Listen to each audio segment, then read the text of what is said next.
Alright, what's your name on the left? Will Eccles. What's your name on the right? Isaac Cook. Okay. You two were both offensive and defensive captains, or Isaac, you were offensive, Mike, you were defensive, correct? Correct. Yep, correct. What were your guys' expectations like rolling into the season? Definitely going into the season, like obviously unfortunately it didn't happen, but our expectations were to win a state championship across the board. Like everyone had that expectation, I would say. Everyone on the team. I'm sure Wes has something to say. I would agree. State championship.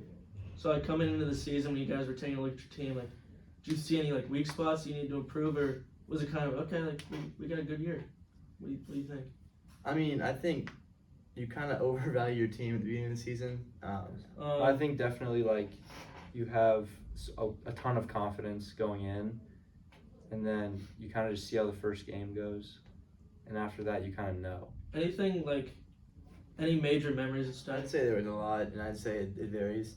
Team dinners are obviously one. During games, obviously, but I think the majority of memories come from off-season training, whether that's practice during the week or summer. Honestly, I think summer is very underrated in terms of memories that you make, and like I'll just remember those forever. Same with me. So like the memories you make, obviously some parts of it suck in terms of like what you're doing to your body and stuff, but like going out after practice and stuff, going to chocolate smoothie, going to Chipotle, listening to Parker stand up at Big Biscuit and scream, like stuff like that I'll always remember. Was there a certain game or like a certain drill where you guys really felt like everybody was working together, everyone was on point, same page, like that's the best you guys could be? I don't mind. Lisa West? You think? Yeah, that's what I think. Yeah, at least in West. We had a tough start to the season. We lost 3 straight. Won a couple games against teams that we should have beaten: Blue Spring South, Miege. So at that point, we're 2-3, and this is kind of our first real test. We're playing Lisa West, and I think at the time they were 4-1, and they're coming to our stadium. And on the first drive, they actually just run down our throats and they score. So immediately they're up 7-0.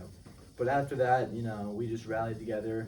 Were we losing at half? Yeah, we were down. We didn't score in the first half. We were down 10-0 at halftime. But they finished with 10 points, and we beat them 21-10. We kind of just went into half and we're like, we got to get this thing going. If we turn this around, like Those you guys knew you could be. Those memories after the game. I know Nathan got a video of that at one point. Like water's going everywhere. People are dancing.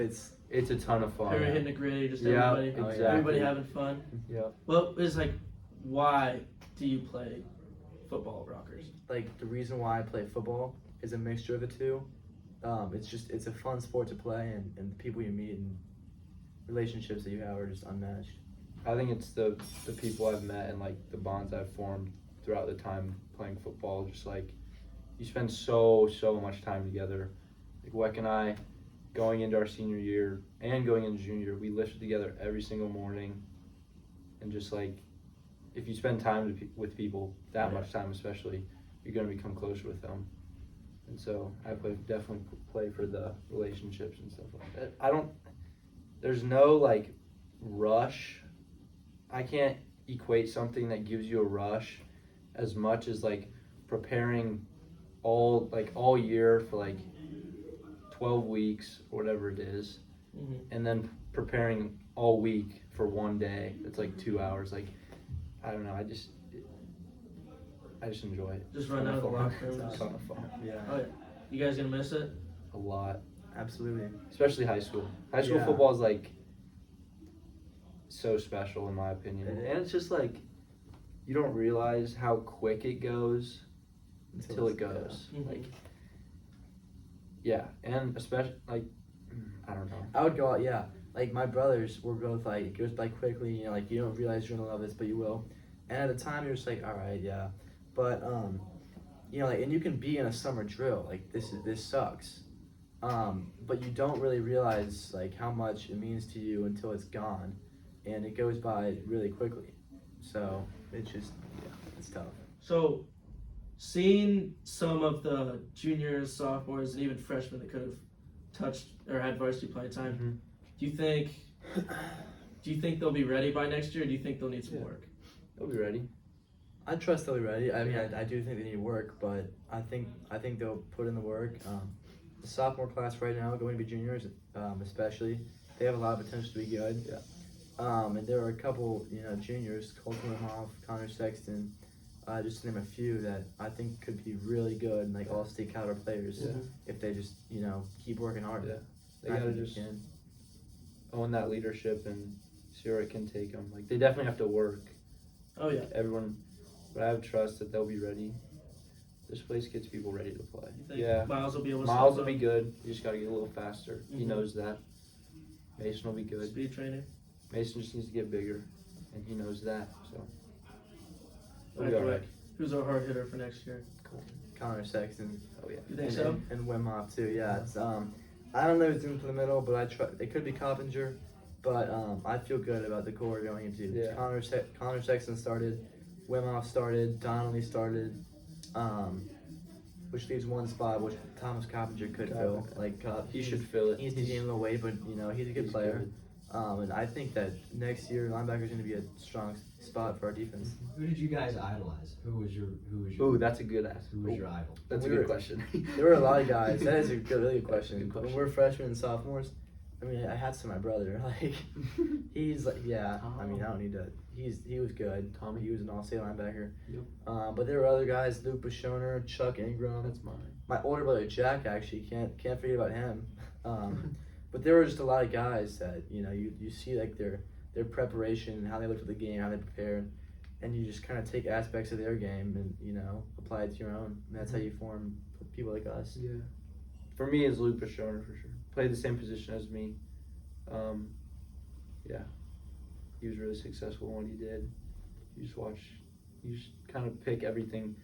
If you pay attention to upperclassmen when you're underclassmen, like the stuff they do, you'll start to see yourself doing it, and it goes along. I enjoyed that. Yeah, good. Okay. Not what I was gonna say. What are you gonna say? I won't say it. Actually, don't tell me because I might say it. Right. Like, what are we gonna Oh, eat this we gotta time? talk about this. Coach Sev took us to Golden Corral every time. Oh, that was we great. went down to like Sedalia or whatever. What was something that Sev taught you that you're not gonna forget? What do you want? What do you Well, I was gonna say the thing on the rock, but that's cliche, so I'm gonna go to something else. The what? I'll think of it. Find a way. Oh, That find a rock. way. No. That is cliche. I know. but I think he did teach us like, in whatever you're doing, like you will like succeed. You just gotta like find out how you're gonna succeed. And some players didn't have athleticism like certain other people did, and they still found a way to get on the field. Like you don't necessarily. There are different ways to succeed. And just for example, in football, like you got athletes who freshman year they moved up. Gavin O'Boyle, like he's always gonna play, and then you got kids like me, honestly. Like as a freshman, I came in and I was really small and short. But I just worked really hard and found it started 2 years. Yeah. So, there's different ways to succeed. You just gotta find out how you're going to. The thing he taught me, I think, is persistence for sure. Just like there's gonna be little obstacles that you face not only in football but in life that you just gotta overcome. And I think that for me is the biggest thing he taught me. I feel Coach Donahoe did a pretty good job of picking up the end of the rope. Yeah. Just coming in, making sure he didn't switch stuff up too much to just kept it very similar to the I way agree Seth with did. So I agree. He kept the offense pretty similar. Yeah. To an extent, but I think he embraced everything Rockers is Tradition. about and the tradition He that did. comes with it, and that means a lot to me. But I'm sure it means a lot more To to all of us. alumni And as alumni. well. Just he told us, he's like, I understand that you have tradition here, and I'm not gonna interfere with that. So we have traditions like the Hoglets is one, Yeah. just to name Yeah. a lot. Alma mater at the end of the game, like he didn't change any of those. I mean, he tweaked the Hoglet system, but we still have Hoglets, and I think we're all appreciative that he's not interfering with these. Like, no, Yeah. I have to do it my way. We're doing it Yeah. the Rockers way.